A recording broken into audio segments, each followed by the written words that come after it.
करें, चाहे करप्शन का कोई भी मामला हो, जांच होनी चाहिए, चाहे नेशनल हेराल्ड मामले में हो या फिर चाहे कॉमनवेल्थ मामले में हो, चाहे किसी भी तरह का कोई भी करप्शन, उसमें जांच होनी चाहिए और कन्विक्शन भी होना चाहिए और एक्शन भी होना चाहिए। जवाब दूं? नहीं, मैं सहमति चाह रहा हूं, बस आप कह रहे हैं ना कि करप्शन के खिलाफ अगर मामला चल रहा है। बाकी शहजाद आपके सवालों का जवाब दे रहे हैं, मैं इसका जवाब लेने के लिए आपका दोबारा शहजाद से पहले आपके आरोपों का जवाब लेता हूं। देखिए विवेक जी, लगभग अभी अभय जी ने लगभग 5 मिनट फिर से बात रखी। उनको मेरा एक ही सिंपल सवाल था, आपने भाग मुकुल भाग की बात की, मैंने कहा कि मुकुल के ऊपर कोई कार्रवाई हमने तो नहीं रोकी, पर जो भ्रष्टाचारी मुकुल है आज वो टीएमसी में है, कांग्रेस अधिकृत रूप से उसके हटाने की, देखिए अब कौन बीच में बोल रहा है विवेक जी अब जो पर्दाफाश हो रहा है तो कौन रोक रहा है? एक एक करके अभी दो ही लोग हैं, एक एक करके बात करेंगे। पर वो क्योंकि पकड़े गए हैं इस पॉइंट पे, इनके पास जवाब नहीं है। आज अगर अधिकृत रूप से कांग्रेस पार्टी टीएमसी से मुकुल भाग खुले छूट के भाग गए सब लोग। ठीक है अभय जी, एक एक करके ठीक है सुन लेते हैं शहजाद क्या कह रहे हैं, शहजाद का जवाब। अगर कांग्रेस पार्टी टीएमसी से इतनी भी हैसियत नहीं रखती कि वो एक भ्रष्टाचारी, जिसको भ्रष्टाचारी मानती है, उसको निकालने की बात कर सके, तो अभय दुबे जी को बता देना चाहिए कि ये भ्रष्टाचार का है भाईचारा। इसलिए पार्थो की पार्टी और राहुल को एक दूसरे का जो संबंध है वो लगे प्यारा प्यारा, यही इनका एक प्रकार से रिश्ता बन चुका है। अब इन्होंने 2-3 बातें की, विजय माल्या की बात की, अच्छी बात है। विजय माल्या का भी लेटर लेकर आया हूं और मैं आपको पढ़कर सुनाना चाहता हूं विजय माल्या क्या लिखते हैं। 2009 में लिखते हैं, I am please to inform that following my presentation the finance minister, उस समय चिदम्बरम थे, has approved in principle complete comprehensive financial restructuring package requested for Kingfisher.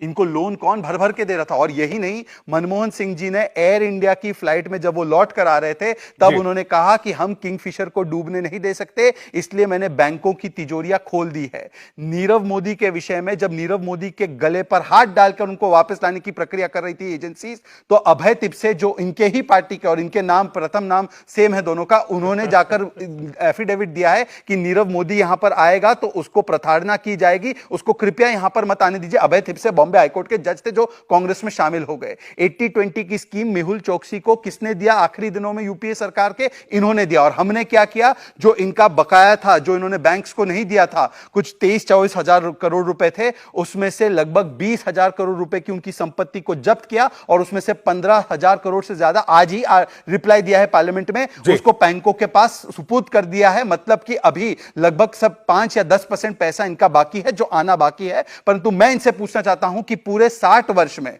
2008 तक 18 लाख करोड़ के लोन दिए गए थे और 2008 से लेकर 14 तक इन्होंने 36 लाख करोड़, मतलब फिर 54 लाख करोड़ की लोन की संख्या हो गई। इसका मतलब पूरा एनपीए का इन्होंने काम किया। और एनपीए किस प्रकार से होते थे? फोन अ फ्रेंड होता था। किंगफिशर का फोन आता था, लोन दे दो जी। नीरव मोदी का फोन आता था, लोन दे दो जी। मेहुल चोकसी का फोन आता था, लोन दे दो जी। ये तो लोन डिलीवरी एजेंट है, हम लोन रिकवरी एजेंट है। मैं पर इनसे एक स्पेसिफिक सवाल पूछना चाहता हूं। इन्होंने और इनके बाकी प्रवक्ताओं ने अडानी के विषय में कहा है कि 20,000 करोड़ का इसने एक इन्फ्यूजन ऑफ, जिसको कहते हैं हवाला मनी किया है, यह उनका आरोप है। 20,000 करोड़ रुपए का इन्फ्यूजन हुआ है शेल कंपनी के माध्यम से। मतलब कि पूरी अडानी कंपनी में शेल कंपनी है और उसमें पैसे आए हैं। तो फिर राजस्थान और छत्तीसगढ़ का प्रोजेक्ट कैंसिल क्यों नहीं किया? 2 सवाल है। टीएमसी से क्या अब ममता दीदी को हटाने की मांग करेंगे आप मुकुल रॉय को? और दूसरी बात, क्या आप बताएंगे कि अडानी कंपनी ही जब पूरी तरह से भ्रष्ट है तो जेपीसी की मांग करते हैं तो करते रहिए। जेपीसी की मांग वैसे टीएमसी नहीं कर रही है, परंतु आप बताइए कि क्यों अभी तक आपने अपने राज्य सरकारों में जांच नहीं बैठाई है उनके प्रोजेक्ट के खिलाफ, जबकि यह टीएमसी की अधिकृत मांग है। उन्होंने खड़े रहकर खड़गे जी से कहा कि देखिए, जो जेपीसी हम नहीं चाहते, सुप्रीम कोर्ट की प्रोब हो चुकी है, परंतु जहां पर भी प्रोजेक्ट है अडानी का, वहां पर जांच होनी चाहिए। अब अभय जी बताइए कि क्या आप अडानी के प्रोजेक्ट पर प्रोब करवाएंगे राजस्थान और छत्तीसगढ़ में, हां या ना? अभय दुबे जी, आपको लोन डिलीवरी एजेंट बता रहे हैं कांग्रेस पार्टी को शहजाद पूनावाला, और बाकी इनके 2 सवाल जो आपसे हैं वो स्पेसिफिक आपका नाम लेकर उन्होंने पूछा है।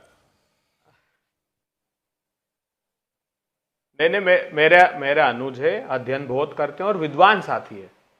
लेकिन विवेक जी, लोन देना अपराध नहीं है। बैंक फ्रॉड करके भगा देना नियोजित रूप से, यह अपराध है। वो प्रधानमंत्री जी को नहीं पता है, प्रधानमंत्री जी व्यस्त रहते हैं। अब उनके संज्ञान में आज भाषण के बाद मेरे को लगता है सीबीआई, ईडी, इनको सबको ज्ञान होगा। ये जो करते क्या है आप सोच लीजिए, सुन लीजिए। एक जो थोड़ा सा प्रकाश डाल दूं, वैसे तो बोलना नहीं चाहिए, पूरे देश को पता है।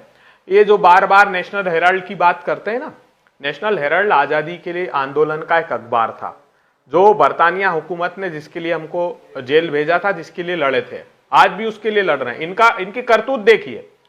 वो कह रहा है मेट्रोपॉलिटन मजिस्ट्रेट कि ये जो है 20/2/2016 से प्रोसिक्यूशन एविडेंस पे लगा है। ये तारीख पे तारीख ले रहे थे, अब हाईकोर्ट से स्टे ले लिया, जैसे राहुल गांधी के केस में किया कि नहीं इन्होंने, सूरत की कोर्ट में 11 महीने तक स्टे ले लिया और झूठ बोल दिया कि नई एविडेंस आ गए। कोई नई एविडेंस नहीं आए थे। वहां भी ट्रायल कोर्ट ने सीआरपीसी के सेक्शन 202 में जो अनिवार्यता थी, मैंडेटरी था कि आपका अगर कोर्ट का जुरिडिक्शन नहीं है तो इंक्वायरी कराएंगे, वो नहीं कराई, वो ऑर्डर में लिखा है उन्होंने, वो बुनियाद बनेगा आगे मुकदमे में हमारी। लेकिन ये कर रहे हैं ये लोग कि प्रतिपक्षी दलों को कैसे झूठे केसेस में उलझाना। मेरा विनम्र निवेदन है साहब प्रधानमंत्री जी, जब व्यापारी कह रहे हैं 5.5 लाख करोड़ का, वो अब ये कह रहे थे एनपीए, हमारे टाइम का एनपीए देख लीजिए 2014 के पहले 2 लाख करोड़ रुपए के आसपास, अब तो 10-10 लाख करोड़ रुपए राइट ऑफ कर रहे हैं धन्ना सेठों के ये लोग, और 12 लाख करोड़ रुपए की नेटवर्थ हो गई थी अडानी जी की।